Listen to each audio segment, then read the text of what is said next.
Hello students, Assalamu alaikum and welcome to another class of the course Fundamentals of Zoology.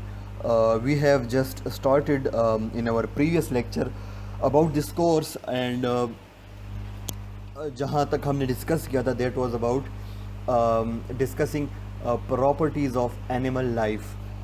तो basically जो हमने 4 properties discuss किए थे तो उसको ज़रा कंटिन्यू करते हैं एंड कुछ बेसिक और प्रॉपर्टीज़ हैं उसको हम जो एनिमल लाइफ की के लिए एसेंशियल है आज हम स्टार्ट करेंगे मेटाबॉलिज्म से. ओके, सो मेटाबॉलिज्म क्या है?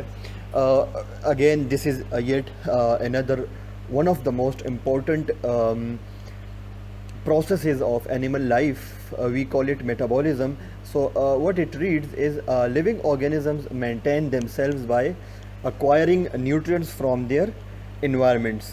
बड़ी एक बेसिक कॉन्सेप्ट है कि जो लिविंग ऑर्गेनिज्म है ये सर्वाइव कैसे करेंगे, कि उसको अपने आप को मेंटेन कैसे करेंगे, न्यूट्रिएंट्स वो लेंगे फ्रॉम देयर इन्वायरमेंट्स. ठीक है, तो अब जो लाइफ को प्रोसीड करने के लिए, लाइफ को एक्टिव रखने के लिए जो एक मशीनरी है बॉडी के अंदर वो कैसे काम करेगी उसको मेटाबॉलिज्म कहते हैं. तो उसमें क्या है कि उसके लिए फ्यूल चाहिए होता है. जैसा कि एक मशीन को रन करने के लिए फ्यूल चाहिए होता है, इस तरह एक इंजन को रन करने के लिए पेट्रोल चाहिए होता है. इसी तरह बॉडी की जो मशीनरी है, कॉम्प्लेक्स मशीनरी सेल के अंदर और टिश्यू ऑर्गन लेवल पे जो हम इंशाल्लाह आगे जाके पढ़ेंगे, तो उनको रन करने के लिए भी हमें फ्यूल की ज़रूरत होती है.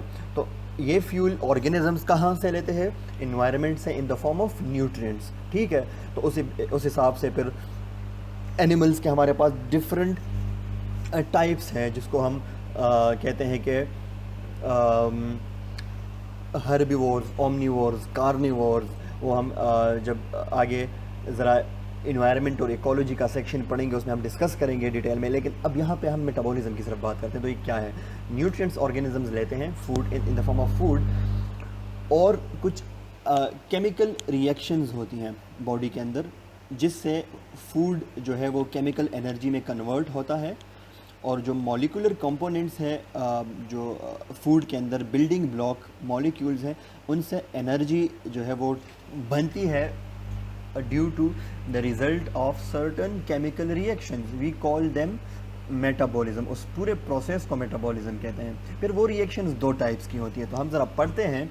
We call these essential chemical processes metabolism. They include digestion, acquisition of energy, respiration and synthesis of molecules and structures. तो बेसिकली 3 इसके रिजल्ट्स होते हैं और ये सारे प्रोसेसेस को हम 3 में डिवाइड करते हैं. डाइजेशन है, फूड डाइजेशन. ऑब्वियसली फूड पहले डाइजेस्ट होगा तब जो है उससे एनर्जी बनेगी.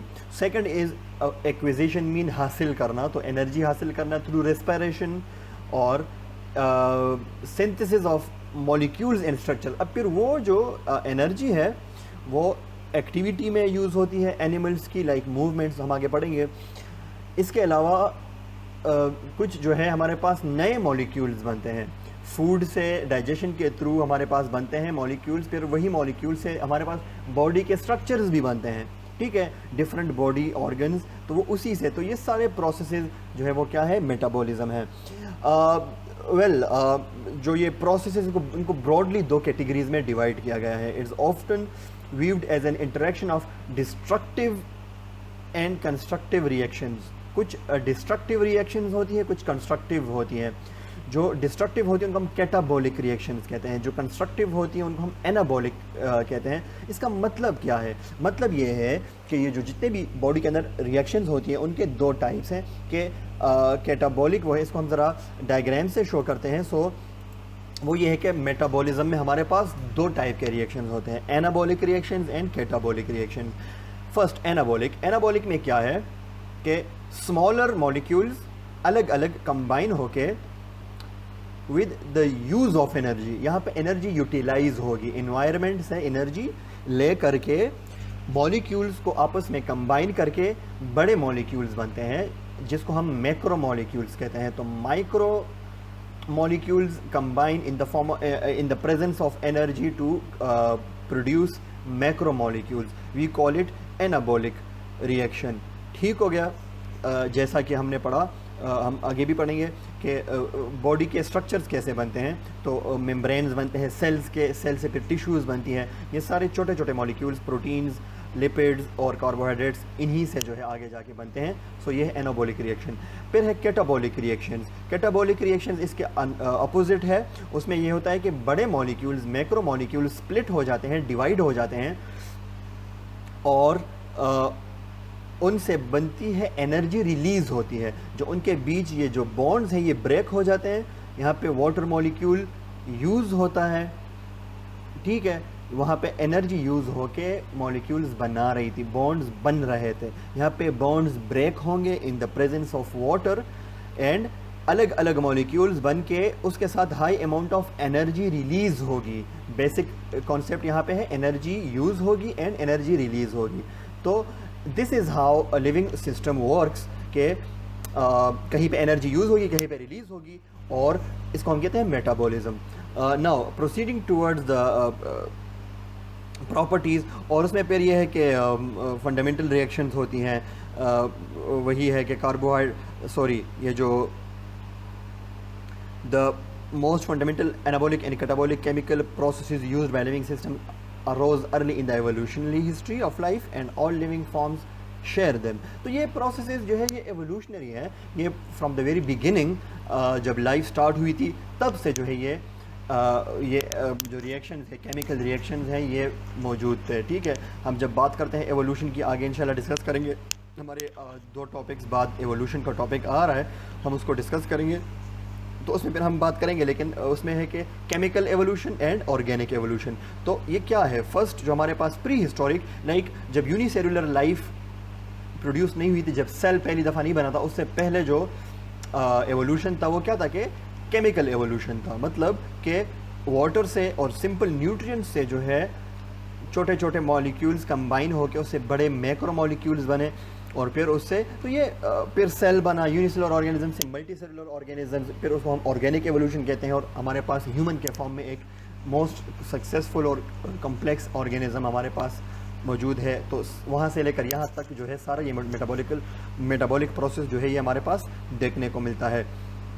इसके कुछ एग्जांपल अगर हम पढ़ें तो ये आप इसमें है कि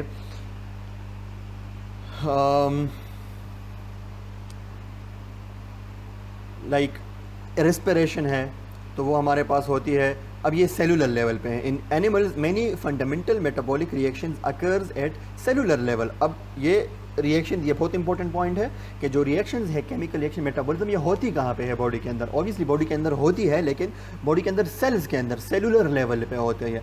एक होती है सेलुलर लेवल, मतलब कि सेल्स के अंदर ये रिएक्शन होता है. ठीक है. और एक होती है एक्स्ट्रा सेलुलर. एक्स्ट्रा सेलुलर मतलब सेल से बाहर टिश्यूज़ के अंदर. तो मेटाबॉलिज्म का जो प्रोसेस है वो सेल के अंदर, और सेल के अंदर कहाँ पे होता है? माइटोकॉन्ड्रिया के अंदर. ठीक है. फिर हम जब सेल बायोलॉजी पढ़ेंगे उसमें हम ऑर्गेनेल्स में भी डिस्कस करेंगे कि माइटोकॉन्ड्रिया का क्या फंक्शन है. तो cellular respiration occurs for example in mitochondria. और उसमें फिर क्या है कि फिर यही जो है न्यूक्लियर मेम्ब्रेन्स हैं, सेलुलर मेम्ब्रेन्स है, ये रेगुलेट करते हैं मॉलिक्यूल्स के मूवमेंट को अक्रॉस द न्यूक्लियर मेम्ब्रेन. ये सारा सेल बायोलॉजी में हम पढ़ेंगे, डिटेल में नहीं जाते. यहाँ पे सिंपल ये है कि इसका रिजल्ट क्या होता है मेटाबॉलिज्म का. तो मेटाबॉलिज्म के रिजल्ट में एनर्जी बनती है, फिर एनर्जी ऑर्गेनिज्म यूज़ करता है फॉर फंक्शंस. ठीक है. बॉडी फंक्शंस, ऑर्गन्स के फंक्शंस के लिए.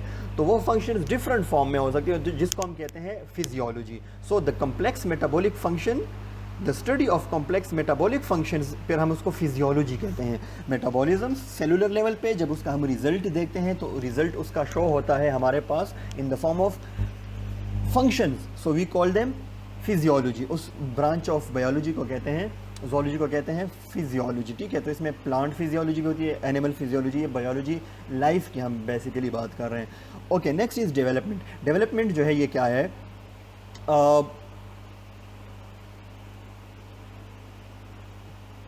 तरक्की. ठीक है. तो तरक्की क्या सेंस में हम डेवलपमेंट को जनरल टर्म में तरक्की कहते हैं, तो बायोलॉजिकल टर्म में इसको कहते हैं कि all organisms pass through a characteristic life cycle. Organisms का जो है, एनिमल्स का, ऑर्गेनिजम्स का क्या है?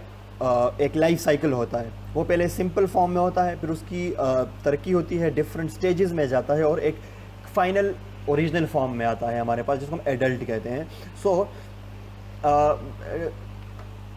डेवलप ये लाइफ की एक प्रॉपर्टी है कि इसमें डेवलपमेंट होती है। The characteristic changes that an organism undergoes from its origin, usually fertilization of an egg by sperm. जैसा हम अगर हायर एनिमल्स की बात करें तो एग और स्पर्म कंबाइन होकर हमारे पास एक जाइगोट बनाता है, जो कि एक एग सेल होता है जिसकी जो है स्टेजेस से, जिसकी डेवलपमेंटल स्टेजेस से फिर उसमें जो है चेंजेस होती रहती हैं और वो सेल्स डिवाइड होते हैं, दूसरे टिश्यूज़ बनाते हैं, स्ट्रक्चर्स बनाते हैं, जिससे ऑर्गेनिज्म बनता है, जिसको हम फाइनल एडल्ट फॉर्म कहते हैं। ठीक है, तो डेवलपमेंटल बायोलॉजी एक अलग डिसिप्लिन है ज़ूलॉजी का, जिसमें हम एनिमल्स की डेवलपमेंटल स्टेजेस को डिटेल में पढ़ते हैं। तो पहले इसको सिर्फ एम्ब्रियोलॉजी कहा जाता था, कि एम्ब्रियोलॉजी है कि जो ऑर्गेनिज्म बड़े एनिमल्स हैं इनकी एम्ब्रियो जो होती है, जो बर्थ से पहले फीटस होता है, उसकी सिर्फ डेवलपमेंटल स्टेजेस की वो पहले किस शेप में होता है, फिर कैसे। सो ये है एम्ब्रियोलॉजी। लेकिन आजकल डेवलपमेंटल बायोलॉजी बड़ी वास्ट है, उसमें लाइक फर्टिलाइजेशन और फर्टिलाइजेशन से पहले स्पर्म की मूवमेंट, स्पर्म रिकॉग्निशन, ठीक है, फिर स्पर्म रिएक्शन विद एग, फिर फ्यूजन, फर्टिलाइजेशन, जाइगोट फॉर्मेशन, और ये सारा प्रोसेस अप टिल और not just at the time of birth, birth के बाद भी जो है वो डेवलपमेंटल का प्रोसेस जो है वो कंटिन्यू होता है। और इसमें हम अगर फिर आगे देखें तो एक कुछ हमारे पास इम्पोर्टेंट उसमें आता है कि जो स्टेजेस होती हैं एम्ब्रियोलॉजी की और जो एम्ब्रियो की फॉर्मेशन की, तो उसमें embryos are distinctly different from juvenile and adult forms into which they develop. Even post-embryonic development of some organisms include stages dramatically different from each other.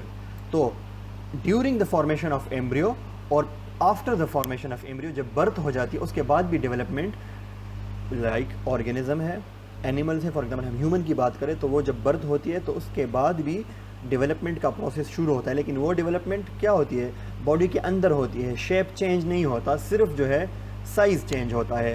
ठीक है, लेकिन हमारे पास कुछ एनिमल्स ऐसे हैं, जैसा कि इंसेक्ट्स में एक और प्रोसेस है जिसको हम कहते हैं मेटामॉर्फोसिस। ये सारी डाइवर्सिटी है कि डेवलपमेंटल स्टेजेस है कि ऑर्गेनिजम्स, एनिमल्स जो है वो एज इट इज़ फॉर्म में प्रोड्यूस नहीं होते, वो पहले एक शेप में होते हैं, फिर उनके शेप में चेंजेस आती हैं और then we call it development. तो ये लाइफ की एक प्रॉपर्टी है।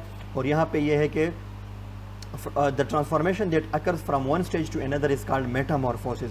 अच्छा, कुछ एनिमल्स ऐसे होते हैं कि जो कि जब अपने विजिबल फॉर्म में जब हैच हो जाते हैं तो उसके बाद भी वो कंप्लीट नहीं होते, वो डिफरेंट स्टेजेस से गुजरते हैं, तब जाके उनसे एडल्ट बनता है। ठीक है, तो उसको हम मेटामॉर्फोसिस कहते हैं। उसकी एग्जांपल हमारे पास है इंसेक्ट्स की। ठीक है, इंसेक्ट्स में हमारे ओके, सो मेटामॉर्फोसिस क्या है कि एक डेवलपमेंटल प्रोसेस की एक एग्जांपल है, हमारे पास इंसेक्ट्स में पाई जाती है। और उसमें जो एग होता है, it hatches into a simple larva, जो कि एक वर्म की शक्ल में होता है। अगर आप बटरफ्लाई की बात करें तो it is in the form of caterpillar, जो कि तो larva of the butterfly is called caterpillar. और फिर आपने इसको देखा होगा ट्रीज़ के ट्विग्स पे ये मिलता है आपको। फिर इसकी जब मज़ीद डेवलपमेंट होती है तो इट कन्वर्ट्स इनटू प्यूपा। ठीक है, प्यूपा जो है ये आप देख सकते हैं। नेक्स्ट जो हमारे पास है ये कुछ कवर्ड, एक छोटी सी इसकी एक कवर में बंद होता है, फिर ये कवर ओपन होके इससे ये एडवांसमेंट में जाके इसकी डेवलपमेंट होती है। तो प्यूपा फिर कन्वर्ट होता है इनटू एडल्ट बटरफ्लाई। सो आप देख सकते हैं ये 3-4 स्टेप्स जो हैं इससे गो थ्रू होके इंसेक्ट्स जो हैं वो डेवलप होते हैं। सो अब ये क्या है कि डिफरेंट स्टेजेस ऑफ डेवलपमेंट।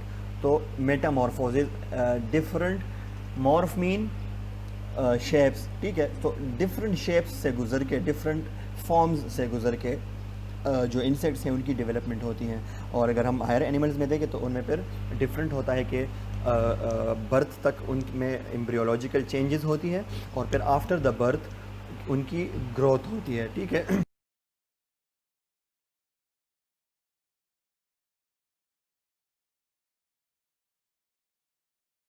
फिर है इन्वायरमेंटल इंटरेक्शंस। इन्वायरमेंटल इंटरेक्शंस बहुत इंपॉर्टेंट है कि एनिमल्स जब है वो जब वो उनकी डेवलपमेंट होती है तो फिर वो इन्वायरमेंट के साथ इंटरेक्शन करते हैं।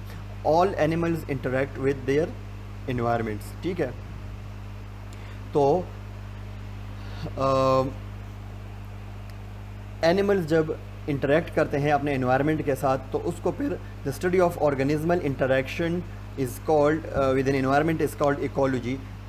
इन्वायरमेंट और ऑर्गेनिज्म की जो इंटरेक्शन है आपस में, इस स्टडी को हम इकोलॉजी कहते हैं, स्टडी ऑफ इकोसिस्टम।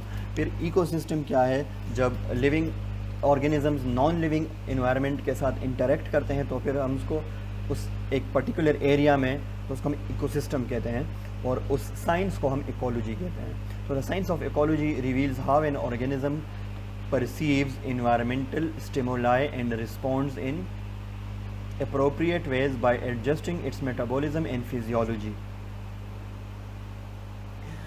अच्छा, के ऑर्गेनिज्म क्या करते हैं? इन्वायरमेंट के अंदर सिग्नल्स होते हैं, ठीक है, इसको हम स्टिमुलस कहते हैं, उसको रिसीव करते हैं, उसको सेंस करते हैं और उसके अकॉर्डिंगली रिस्पॉन्ड करते हैं, ठीक है। फॉर एग्ज़ाम्पल, अगर कहीं पे फूड नज़र आया, एक एनिमल ने उसको देखा तो एक सिग्नल जाता है कि this is a food item, और एनिमल जो है फिर क्या करता है, उससे उस पर अटैक करके रिस्पॉन्ड करके वो फूड हासिल करता है। उस डिफरेंट ऑर्गेनिजम्स के फिर अपने डिफरेंट मेथड्स होते हैं, ठीक है। तो ये सारे क्या है? स्टिमुलस है और उसका रिस्पॉन्स है। इस तरह कोई थ्रेट है, कोई प्रीडेटर है, तो उसको देख लिया तो वहाँ से वो भाग जाते हैं, जिसको हम क्रिप्सिस कहते हैं। चुपना भी आता है उसमें कि एनिमल चुप जाता है या जो है भाग जाता है वहाँ से। ये क्या है? ये रिस्पॉन्सेज हैं। So all organisms respond to environmental stimuli, property called irritability. Irritability क्या है? वो रिस्पॉन्स, वो एबिलिटी ऑर्गेनिजम्स की, एनिमल्स की, जिसके थ्रू वो इन्वायरमेंट को रिस्पॉन्ड करते हैं, ठीक हो गया। Next is movement. मूवमेंट बहुत इंपॉर्टेंट है। जो हमने अभी मेटाबॉलिज्म की बात की, जब मेटाबॉलिज्म अंदर से एनर्जी बनती है, फिर इन्वायरमेंट को सेंस करके एनिमल इंटरेक्ट करते हैं, तो नेक्स्ट स्टेप क्या है? मूवमेंट है, क्योंकि मूवमेंट के बगैर आपका रिस्पॉन्स इम्पॉसिबल है।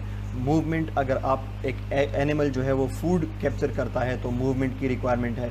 अगर कोई एनिमल एनिमी से बचने के लिए स्ट्रेटजी रिस्पॉन्ड करता है तो उसको मूवमेंट की ज़रूरत होती है। Movement is very important aspect of animal life. So क्या है कि बड़ा एक सिंपल कॉन्सेप्ट है लेकिन बड़ा इंपॉर्टेंट कॉन्सेप्ट है कि बॉडी मूवमेंट्स वही energy. So living systems and there parts shows precise and controlled movements arising from with in the system. अब सिस्टम के अंदर से जो है ये मूवमेंट की, फॉर एग्जांपल मसल्स की हम अगर बात करें तो सेल के अंदर एनर्जी होती है, वो energy in the form of ATPs जब यूज़ होती है तो मसल मूवमेंट होती है, ठीक है। तो जब मसल्स की मूवमेंट होती है तो हमारे हैंड्स और फीट्स और जो भी हमारी बॉडी पार्ट्स हैं वो मूव करते हैं। सो इस तरह एनिमल लाइफ में यही है कि अंदर की जो इंटरनल एनर्जी है वो बाहर आती है इन द फॉर्म ऑफ मूवमेंट। और अब सच movements at the cellular level are important, are essential for reproduction, growth and many responses to stimuli in living forms and for development in multicellular ones, ठीक है। तो अब ये जो मूवमेंट है ये सेलुलर लेवल पे रिप्रोडक्शन के लिए इम्पोर्टेंट है, ग्रोथ के लिए इम्पोर्टेंट है, और इस तरह मल्टी सेलुलर फॉर्म में डेवलपमेंट करने के लिए उनके लिए ये मूवमेंट क्या है? रिस्पॉन्सिबल होती हैं।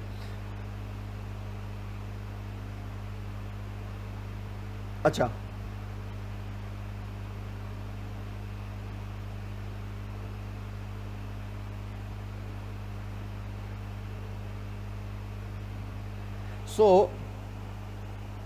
हमारे पास ये मूवमेंट डिफरेंट लेवल की होती है, और लाइक